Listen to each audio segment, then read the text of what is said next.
Let's go, everyone. Today, super excited to be unboxing this 10-year hoodie.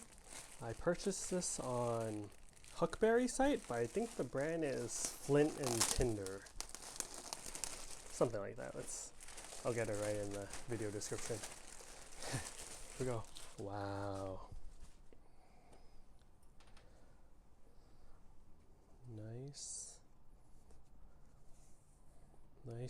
drawstrings. Flint, yeah, that's right. Medium, made in the USA. Flint and Tinder. Really nice, high quality hoodie. So nice kangaroo pouch here. Really high quality cotton. You can tell it's really nice, high quality. Here's the back.